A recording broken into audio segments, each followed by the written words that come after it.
Leadership is a matter of how to be, not how to do. You and I spend most of our lives learning how to do and teach other people how to do, yet in the end we know it is the quality and character of the leader that determines the performance, the results. So leadership is a matter of how to be, not how to do.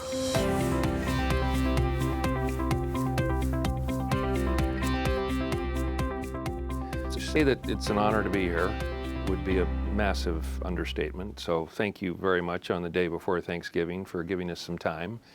I'm curious as we get going, an estimate. How many interviews on leadership have you done during your career? Perfect answer. I have no idea how many interviews on leadership. Everyone has been exciting, and I've been honored to do them, and I've tried to be as forthright as I can be. Yeah, it is a pleasure to be here, and maybe the easiest place to start, how do you define the concept of leadership? I've worked over the years, and this definition stays with me. Leadership is a matter of how to be, not how to do. You and I spend most of our lives learning how to do and teach other people how to do, yet in the end we know it is the quality and character of the leader that determines the performance, the results. So leadership is a matter of how to be, not how to do. Under that umbrella, is that a function of your head or your heart? Is that something that you think consciously about, or is that just something, kind of the school of thought that you're born with that? They're inextricably together. Connected. There's no division at all. It's your head, it's your heart. Yes. Together. If you had to identify, and I know you've done this on many things that I've had the honor to watch, if you had to reflect upon the first time in your life that you identified leadership, you said, that's leadership. Do you remember what that was, or any event from your life where you just said, that is how to be? Well, you have to go way, way back in time. I lived in Johnstown, Pennsylvania, big coal, big steel, big labor town. I was the mother of a little boy 8 years old, and somehow I found myself the leader of Girl Scout Troop 17, 30 little girls, 10 years old. We were 2 blocks from the mill gates. And I took them for 6 weeks until we could find a real leader. And we stayed together until the 10-year-olds graduated from Johnstown High School. That's when I had to define leadership for myself. In the context of doing that, what were, if you remember, what were some of the initial obstacles, things you came up against, fears, insecurities? Maybe in your case you didn't have any of that, but what? I wouldn't call them obstacles, but distilling language. You don't want 5 sentences. You want a few words. Mm-hmm. And that just seemed right. Somewhere along the way, it emerged. I also infer from your definition and discussion of leadership that It's not a function, as you see it, of position. It's not Oh, no up, down, top, bottom, superior, subordinate. No, yeah. it's circular. And we all share. I have seen things that you have done with Alan Mulally from Ford, and I've heard him describe you as his favorite leader. If you were telling somebody else the qualities that Alan Mulally brings to leadership, what would those be? Accomplished. Alan Mulally looks at his people and he gives them the kind of leadership, respect and appreciation. And he and I did a leadership session. I was teaching every other month at West Point, and I thought it would be a lot more exciting for that class of 24 cadets if I took a great thought leader with me, not just Francis, but a great thought leader. He was one of those. Now we're sitting knee to knee. There are 24 second-year cadets, and I introduced him as the great thought leader I brought with me, Alan Mulally, and I said to them, Mr. Alan Mulally is the great corporate leader in America who is famous for having transformed the Ford Motor Company. He looked at them, and in this tough voice, he looked at me and looked at them and said, I did not transform Ford Motor Company. The people of Ford transformed Ford Motor Company. Well, that's what they're learning. They all cheered, they got up, jumped up and down. I sat there totally diminished. But that was what he said. I did not. It was the people. Yeah. Of course, that's what they wanted to hear. Yeah. The whole idea of, and you, of course, wrote the book on this, but like influence through humility or just removing any kind of ego, from the I'm in charge, I'm leading, but really, the efforts of the people, that's they're leading themselves. That's a quality on a very large stage. Yes. That you had and that you're saying he had as well. And still has. Yeah. Just so inspiring to be with. Oh, yeah. Yeah. Yes. Absolutely. Other people, other leaders that you think are forefront that we should be paying more attention to, either in, business or politics or the military or... Well, I truly believe, and I use this in speeches, since the beginning of our country, there have been two institutions that have sustained the democracy.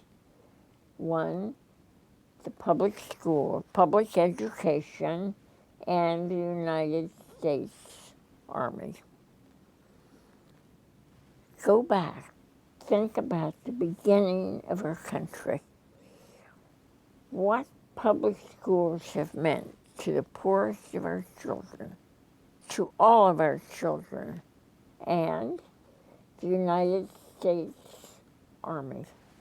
Mm-hmm. They have sustained the democracy. Oh, yeah. To serve it, to live. Absolutely. I wish everybody that watches this video, and I'm confident there will be many, could sit right here and look around your office at the amazing people that, have become part of your life and you've become part of theirs. But if you had to focus on first people that come to mind that were leaders that you emulated, that you saw, that kind of shaped your personal leadership journey, who would those people be and what did those people do? Well, it was very important to find the people who were making the greatest difference, who were not just repeating the past, but if leadership is a matter of how to be, then who were these great people who were making such a difference? And we were so fortunate to have the people wanting to work with us who did. Mm-hmm. I met Peter Drucker in 1980, and he was so inspiring. And he was our best friend and most generous provider and did all kinds of marvelous things for us. I sometimes joke about having tattoos, and people look and they say, "What? You have tattoos?" I say, "Well, invisible ink. You can't see them, but on this side I have one. It's Peter Drucker. Ask, don't tell." My other tattoo is Peter Drucker. Think first, speak last. Now those then serve to live. Yeah. That's what we live by. Those are some tattoos I'd like to see. Like those. Yes, serving to live. Yeah. Many of the people that we have in common, Marshall Goldsmith and many are disciples of Peter Drucker, and it seems like that's sort of the essence of what he had the ability to do and that you've carried on. It's simple. It's Yes. common language. Is there any secret to that, or is there any? No, you live it. And whether you're the president of a Girl Scout council or later you find yourself in New York and you are the CEO of the largest organization for girls and women in the whole world, doesn't matter. Somehow, in doing your work, you distill the language and it comes to you. Mm-hmm. And then you keep testing it. Over and over and over. Yes, and you have a plan of work. And once you have the mission you are passionate about, it doesn't mean you relax and say, well, we'll never have to worry about this. No. Every couple of years, we revisit the mission. Are we still passionate? Does it still say in a few words our reason for being, our purpose? Are we mission focused, values based, and demographics driven? Yeah. And then we look at it as a community. Where can we make the greatest contribution? Whom do we bring in? It's very exciting. Oh, yeah. To build from mission on. And mission is solely, why do we do what we do? For the Girl Scouts to help each girl reach her own highest potential. Ours today, our foundation, the institute, what we hope to do is help leaders of today. We hope they will move into the community and make leadership a way to reach all of our people. Mm-hmm.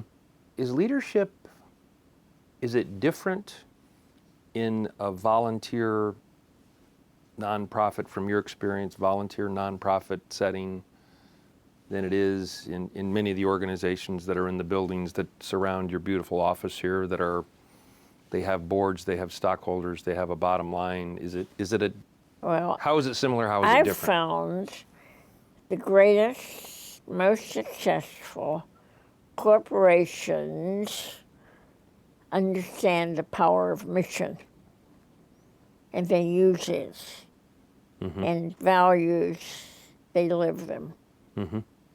Mission-focused, values-based. And so, short, powerful, compelling.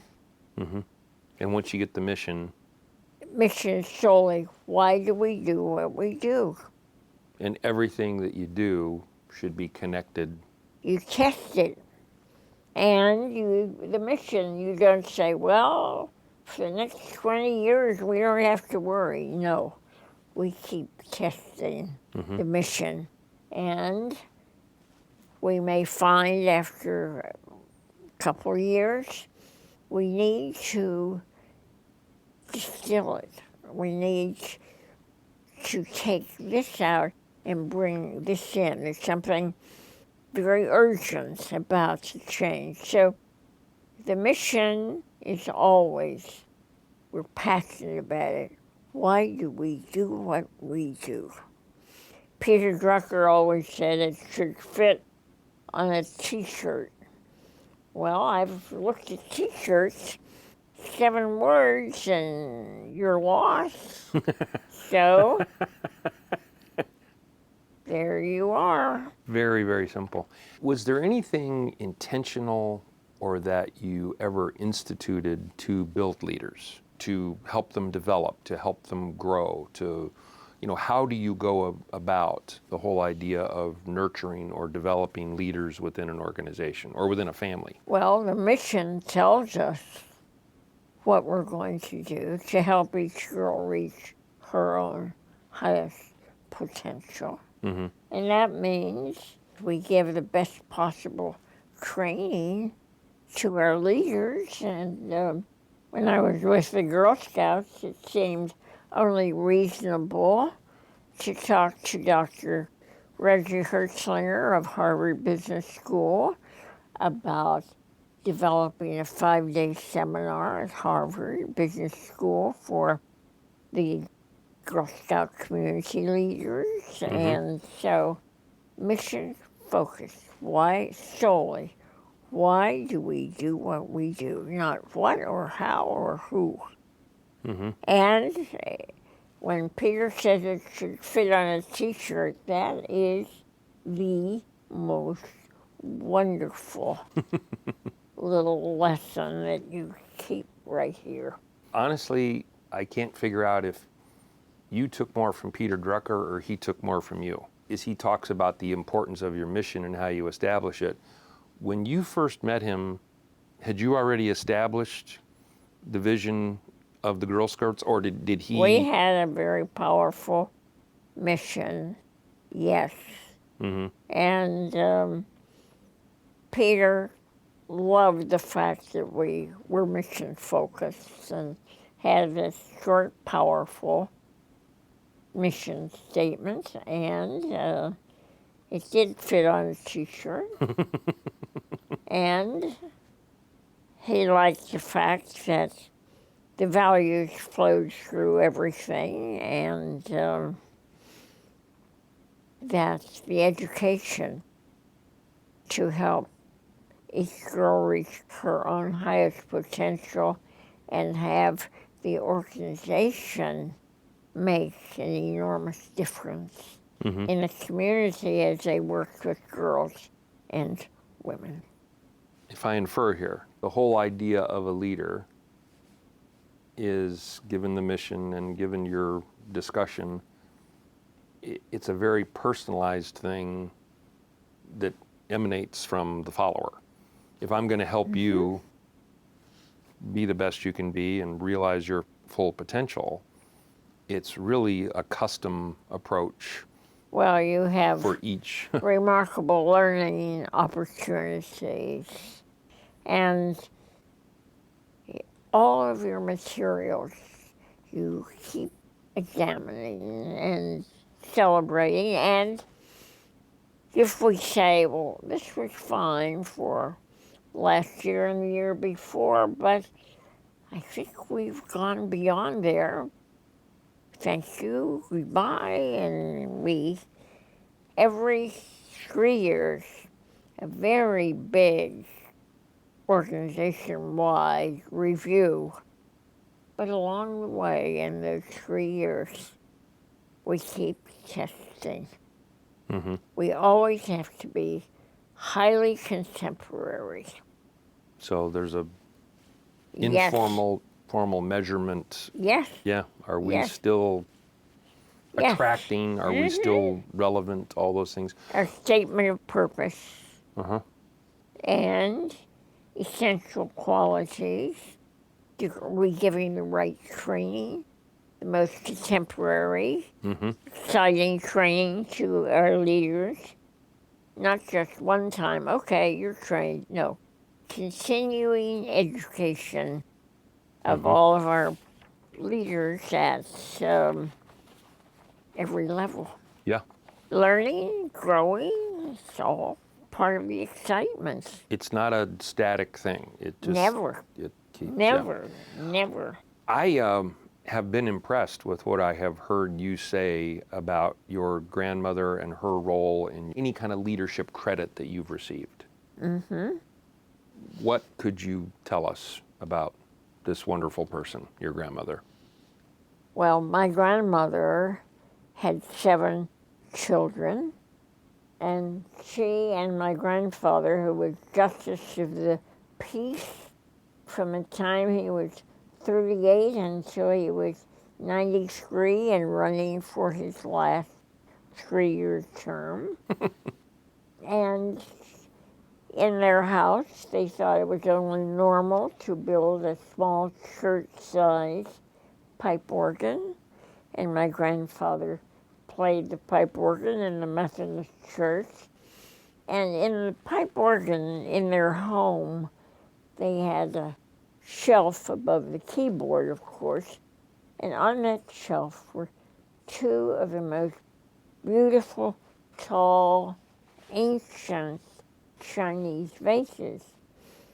Now I'm 7 or 8 years old, and every Saturday I go to see Mama Wicks. I'm wild about my grandmother. So every week I go, I say, may I please play with the vases? No, no one, Francis, ever touches. So finally one Saturday I'm feeling very assertive and I say, I want to play with those vases. And I actually stamp my foot at my wonderful grandmother and say, I want those vases, in my worst tone. Instead of telling me what a bad girl I was, she led me over to a little Victorian love seat facing the pipe organ, dark red velvet upholstery. We sit down, she puts her arm around my shoulders. We are looking at the vases and she says, let me tell you about the vases. Long, long ago, when your mother was 8 years old, in this little town, and it was a very small town, there was a Chinese laundroman, and every Tuesday he picked up your grandfather's shirts, brought them back Thursday, beautifully washed, starched, ironed. He wore his hair in a queue, a cap, and a long Chinese robe. And the bad boys would chase him as he made his deliveries and call him Chinky Chinky Chiming and worse. One day there was a knock on my kitchen door, she said. I opened it and there was Mr. Yi with a huge bundle wrapped in newspaper. And she said, oh, good morning, Mr. Yi. Won't you come in? Please sit down. Mr. Yi handed her this giant package. she opened it, and in it were two exquisite, ancient Chinese vases. And she said, "Oh, Mr. Yves, are far too valuable. I could not accept them. I want you to have them." She looked at him and said, "Mr. Yi, why do you want me to have your vases?" He looked at her with tears came down his cheek, and he said, "Mrs. Wicks, I've been in this town for 10 years.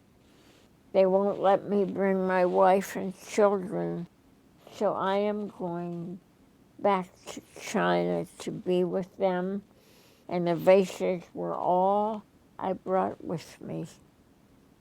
I want you to have them." She looked at Mr. Yi and said, "But Mr. Yi, why do you want me to have your vases?" He looked at her with tears and said, "Mrs. Wicks, I have been in this town for 10 years, and you are the only person who ever called me Mr. Yi." You can imagine the bad words, the bad boys. So when my grandmother told me that story, I cried my heart out. She held me and cried my heart out for poor Mr. Yi. And when she died, she left a little card. I wanted Francis to have Mr. Yi's vases. Now today they are in my living room. Every time I look at them, I remember Mr. Yi and respect for all people. Now, would I ever forget that lesson?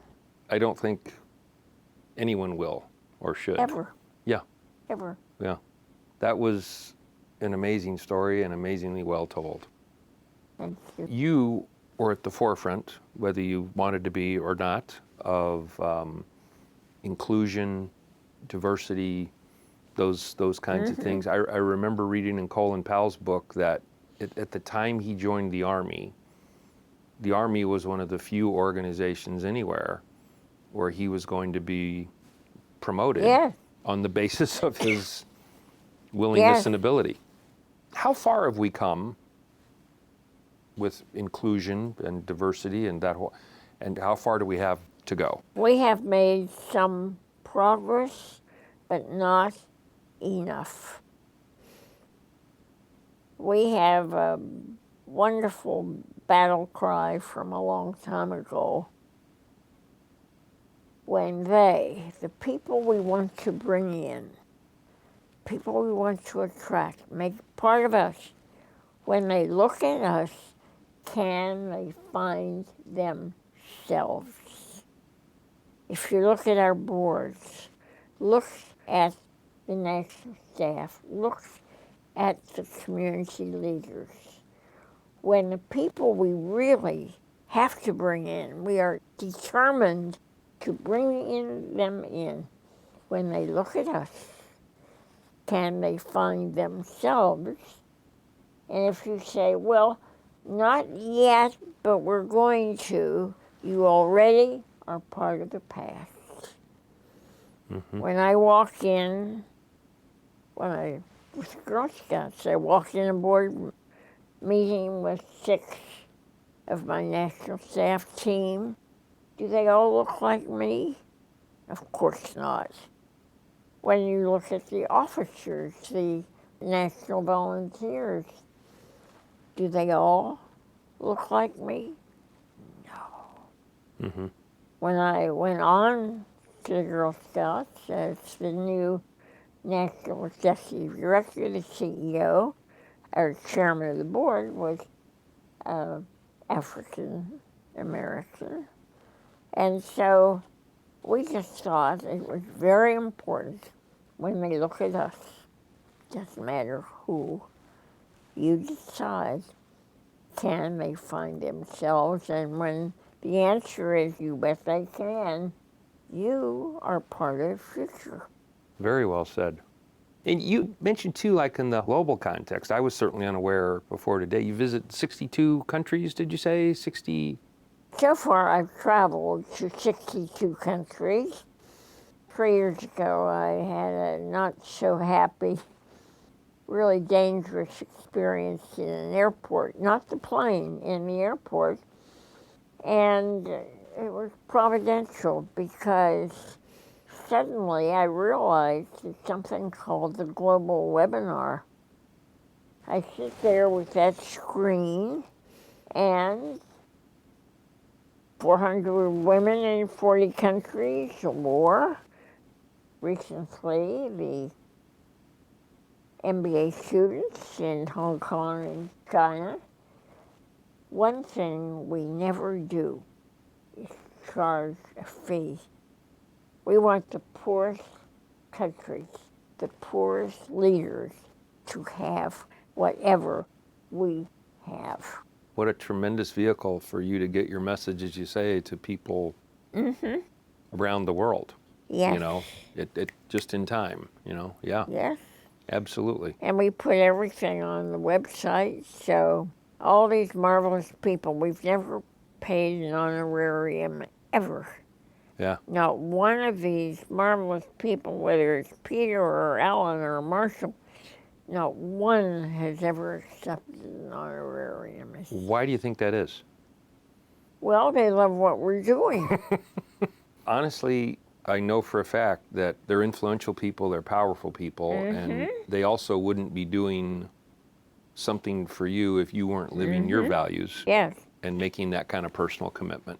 Well, in 1976, that's a long time ago, I was the first woman in the USA. We didn't know that back in Johnstown, Pennsylvania, but they invited me to chair the United Way campaign. They didn't know that no woman had ever chaired it. And 2 bankers came to see me and asked me if I would chair it. I'd raised a lot of money for the Girl Scouts, and they thought we could have fun. So they said, and you can choose your vice chairman, and next year he will chair it. I said, I would like Ernie Wadsworth, president of the United Steelworkers, as my vice chairman. They looked at me, they said, what? And I was like the national president of AFL-CIO to do the kickoff. They said, we've never involved them. We will have to ask Bethlehem Steel. I said, fine.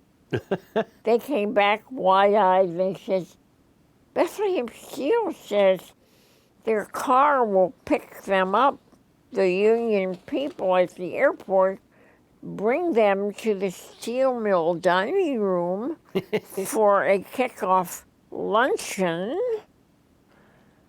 And the banker said, well, we will then have a dinner that night as a kickoff.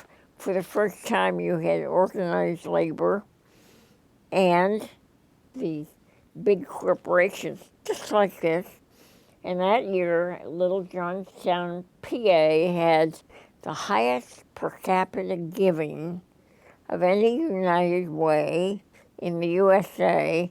And a couple weeks ago, the New York Times had a little tiny article about a woman who had just become the chairman of the United Way campaign in New York City. And it mentioned that I was the first woman ever. And in 100 years, there have been 2 women. 100 years of United Way campaigns, there have been only 2 women ever Wow. to chair. All the others have been gentlemen. And so it was fun to find that out and then learn I was the first woman in that 100-year period, and this one is the second. Well, it sounds like you knew exactly what you were doing with the labor and the management and putting Yes. the Yes, it was such fun. And when a little manipulative there, maybe. I don't know. no, just engage everyone. Yeah. So With your Army ties and your passion for inclusion and with that, protest, I'm interested how you view the protests that take place in the NFL during the national anthem. It seems like that's about as controversial an issue as, you're over here, it's tough to be in the middle. But from your perspective, what do you see there? What do we learn from it? How do we make that a positive thing? we all come together, and we are very positive about sustaining the democracy. It doesn't take care of itself. And so we find ways to bring all of us together. And whether you stand up or sit down or lie down, someone like General Lloyd Austin, some of our great thought leaders who are out there, have to be able to say to them, we appreciate the way you feel. Now, we're all together. Our job is to keep this democracy going. So, the people who want to stand up or sit down, quietly we talk to dissenters. But in the end, if this is the only way you can be a citizen of this country, then even though we would ask you not to, we will respect you. I think respect for all people has to be the most powerful message. Yeah. And you're obviously back to mission there. Yes. If the mission is to keep the democracy together, That's you have right. to acknowledge and respect the dissenting. Yeah. Absolutely. Why did I know I was going to hear something that made sense from you on that when everyone else just seems to be, screaming from one side of the issue or the other? We had the right grandmother.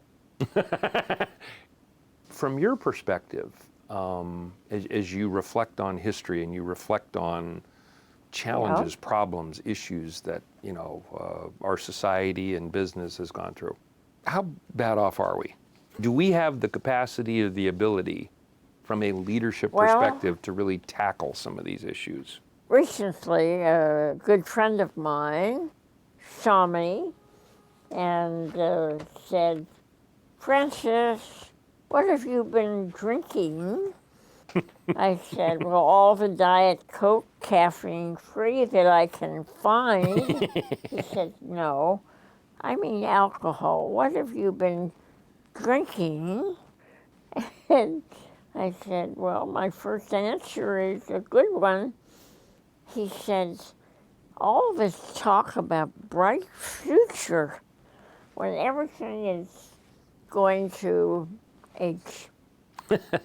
I said, I am very positive about a bright future, and I'll tell you why. You go to Pew Study Center and look at their latest scientific study of our 15, 17 to 23-year-olds that we now call the millennials. What their scientific study shows is our, quote, millennials today are more like 1930s and 40s than any cohort since 1940, and we call them the greatest generation. So why would I not be very, very positive about the future and the young people? I speak to young people in all kinds of groups frequently. And I love it when I always say to them, now you have very good memories, don't you? And they all yell, yes. I said, all right. Now remember 320 Park Avenue. And they all bellow back, 320 Park Avenue. I said, that's our offices. You have my card. You thought it was a business card. No, it is an invitation to breakfast, lunch, or dinner whenever you are in New York. And so I look forward to continuing.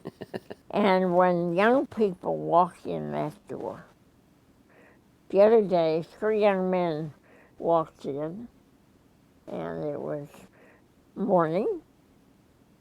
They said, we're from Croatia. We're part of your University of Pittsburgh Hesselbein Leadership Forum. And we took the first flight out this morning at 5:30 so we could spend the day. Remember you said, do come? We're ready to spend the day. Well, we threw out everything we had planned and we had them. There's something about right now, whether here or abroad, something about the millennials. It is so inspiring. Gives you And reason the way for... they're volunteering all over the world, it's just so beautiful, so incredible. Yeah. So bright future is my battle cry. I feel better already somehow. I know millennials. That's Yes, no, you should. yeah, well, yeah. You should. I'm surrounded by them. No, all 4 of us are going to go do something good because we've been in the 5 room of with us. you. I hope we don't say goodbye. I hope we stay together. Well, we will. Again, on behalf of everybody at the Center for Leadership Studies and Marshall Goldsmith, our good friend, it is a pleasure to be here, and thank you very much.